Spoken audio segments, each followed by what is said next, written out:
So in high school, I studied a subject that was called photography and digital media. Studied it from year 9, got all the way up to year 12, and I thought this is not going to fit into my studies. It wasn't an ATAR subject, and I remember a convener coming up to me and saying, "We're going to make this work for you." Coming off the back of that, I graduated high school, went straight into media at Macquarie, and in my first month at Macquarie, I scored a media mentorship with SBS in sports, which to me was my dream role. I always wanted to work in football at SBS, and to get it in my first month at uni, I thought, again, I've got to take this with both hands and run with it. I was working for a tech company here, or an agency working with tech companies. I decided to do a bit of free work for Sydney FC when the A-League just kicked off, thinking that I really wanted to get into that sports space. Loved it. Decided I had to get out of here. Went to the UK, dropped everything after a South Croatia trip with my best mate, and went to the UK and then said, okay, I need to get into sport, I need to get into football, I need to know about digital, I need to know about social.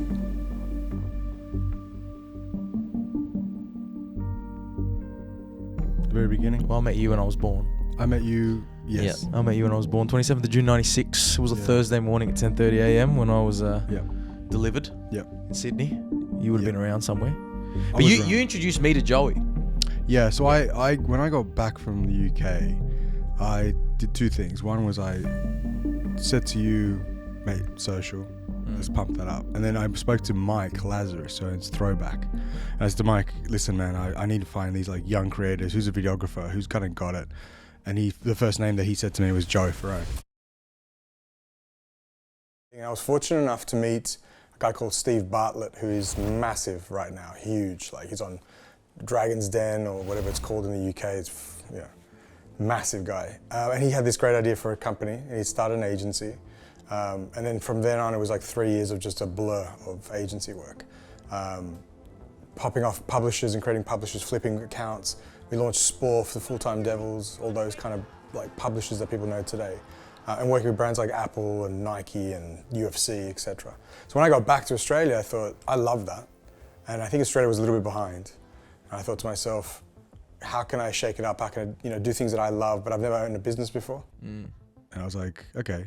And I think you were, doing head of video for Sydney FC at the time? Yeah, was working with Sydney. So at uni, in my final semester, I got selected to direct my own documentary. I made an Australian football-focused documentary focused on the story of Johnny Warren and his love for the game in this country.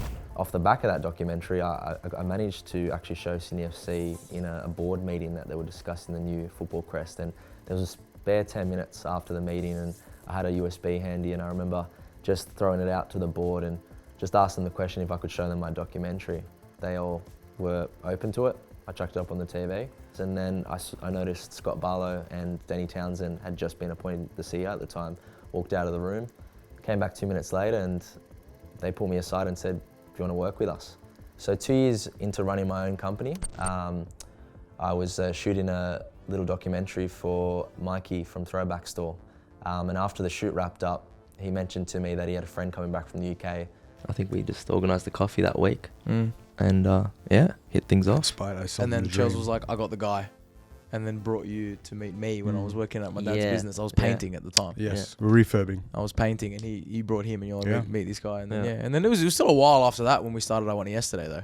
The first thing we all worked together on was the 2018 FIFA World Cup. Yes. When we were doing graphics for My Kicks. Yeah, which are now called Ballin'. Ballin'. Yes. Yeah.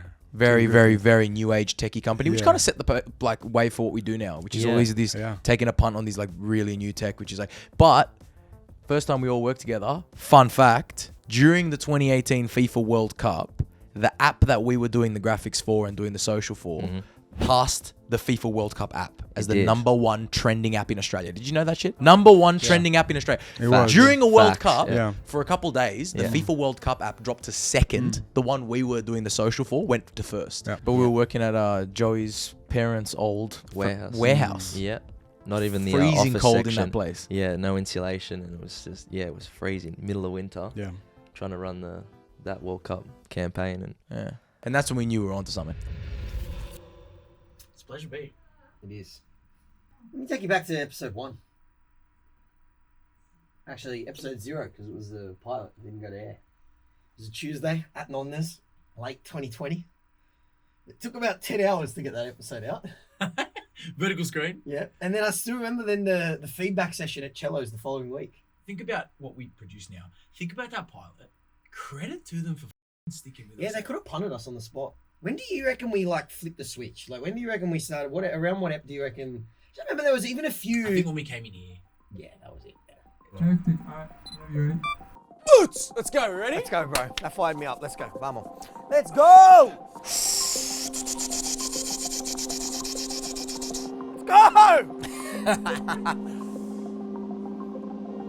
Hello and welcome to the early kickoff, the final early kickoff for the season. What's up, guys? Welcome to the early kickoff, brought to you by Bein Sports, where we bring the world of football to you. And Adama, I'm extra excited for today. We are well and truly back into the swing of things because there's so much to try and make sense. So I did enjoy the international break. It's going to be a bit of a special edition. We had a great first step, Claude, but I have a feeling number 2, just like The Godfather, is going to be better than number 1. Let's jump into it. First big contract was Bein Sports.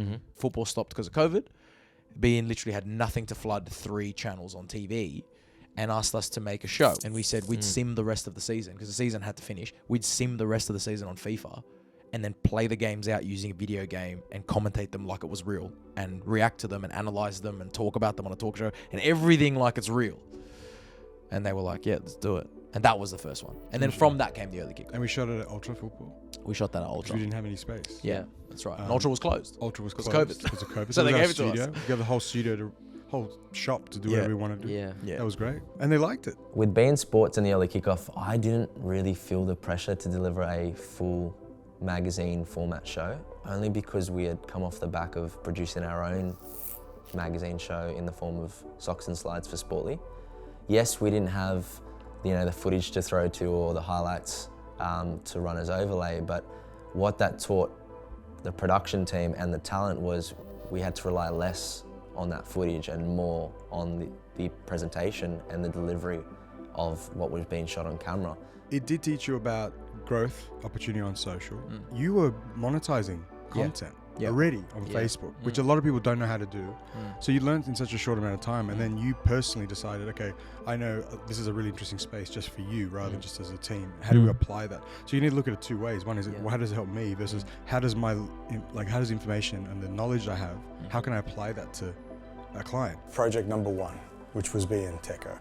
And we made a lot of mistakes, and that was fine. Luckily, at the end of the day, if you can make mistakes in a controlled environment and learn from the mistakes, I think the biggest takeaway from that we've put into all projects is we're always going to make mistakes, we're all human. But if we don't learn from the mistakes, then we're going backwards. They wanted, when football came back, they're like, hey, you guys did such a good job. Can you do that for real football now? Yeah. We're like, okay, this is the big league. We had to lock in how many weeks straight? Yeah, On the same day? 22 days or It's something, very 22 hard to weeks. lock in. So we just said, you know what, we're going to build it ourselves. And we went and we spoke to our Nonna. And Nonna was renting out the top part of the house. And they built those houses really well. Right, like Nonna built it double brick, like you can't even hear anything there. So we said, let's just take a room, paint it black, do the installations and all that, do it ourselves. And we transformed it within a weekend. I think it was 2 days. We had a studio. For a brand or an agency to give money to an agency that doesn't exist yet, there's got to be a level of trust, right? If I give you money, are you going to deliver on it? So I think the hardest part of starting is getting trust from one client. I don't forget when we first got money from one client, it was like, oh my God, this is real now. Like they expect something in return. So I think the big one is about doing, proving you're worthy. You have the trust of a client to deliver and over-deliver on content or whatever project it is. And then when they showed up, because they were like, well, can we come see the studio? We were just like, I remember we were dodging the questions. Yeah, it'll be fine. When? Oh, you know what? It's gonna be tough because we're all gonna, doing this and doing that, and then eventually we need to see it before. Okay, come and see it. But you got to take a punt sometimes. They took a punt. We could have even us. We could have easily said, "Oh no, we don't have a studio." We said, we got a studio." That studio was my grandma's old bedroom, but hey, what do you call a studio? This room was 2 meters by 3 meters. 2.5 meters by 3 meters. It was tiny. It was literally a small bedroom.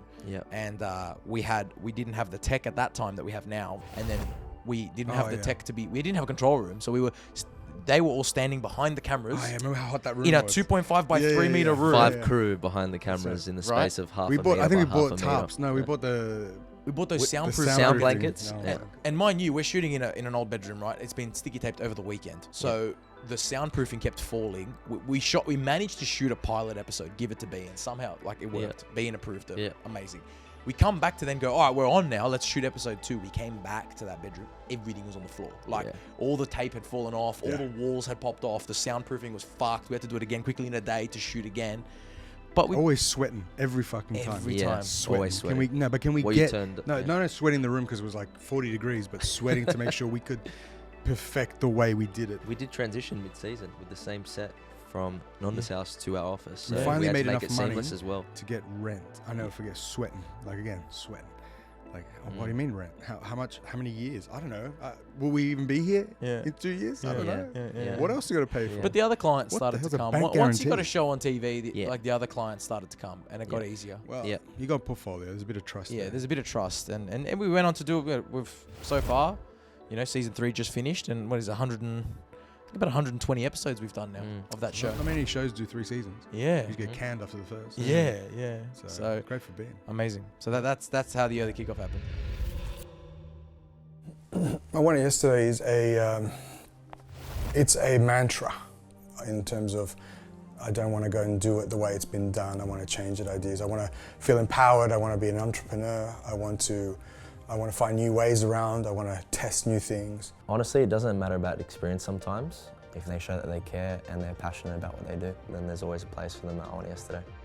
You're looking for that next ring out, the next. The few casual rings. fan. The casual fan or the sports fan. How do you speak to them? And what better way to speak to them is by getting casual fans to do it and go, what would you think is? Because what they think is cool might not be cool to a casual fan. It's true. So they get a fresh look on something. All I do really care about is that they have a love and passion for sport in general, and that they're open and willing to learn, or they are shadowing in on a project to start with us, that they show intent. So it's a place where people like that can come together and develop and use it as a bit of a launch platform for themselves to you know, at the end of the day, find more work and projects that they really enjoy. Well, I think I Want It Yesterday, firstly, important to know where the name comes from. Like, you know, you always like to joke about I Want It Yesterday being a client that literally wants stuff yesterday and gives you no time to do anything. Well, it's just making fun of the industry we work in. The name actually came from our mother, because when we were starting a business and we were finding all these hurdles, and we were getting really angry and frustrated, and we were just bitching and moaning about it at like family dinner, and she goes, "You've only been doing it like a couple months. Like, this is normal. This is the problem with your generation. You want everything and you want it all yesterday." It's a criticism on our generation, but if it's harnessed in the right way and you bottle that energy, it can actually be your biggest power. For me, I don't want to go into a place and get coffees for years and write scripts for 50-year-old presenters and wait for me to finally get my opportunity. No, I want it yesterday. Yeah. I want it now because I know I've got an ability. I know I've got a work ethic. I want it now and I want it yesterday. Getting rid of things like cool dad syndrome. You know, speed to market means something in the social world. So trying to be a little bit different to the others. The new generation, the power for us is collaborating, because we grew up in the realm of social media where I've got 20k followers, you've got 30k followers. Let's do a video together. We both grow. We were young. We were hiring young people. And we have said, and we always say, we can take that to traditional media. We can take that to traditional media. We can all work together and we can all win. But I think that kind of explains what I Want It Yesterday is, or what we at least try and aspire for it to be every day. Where else would you rather be? It's like Stereo Sonic Daddy. Let's go! Guys, I can't believe it.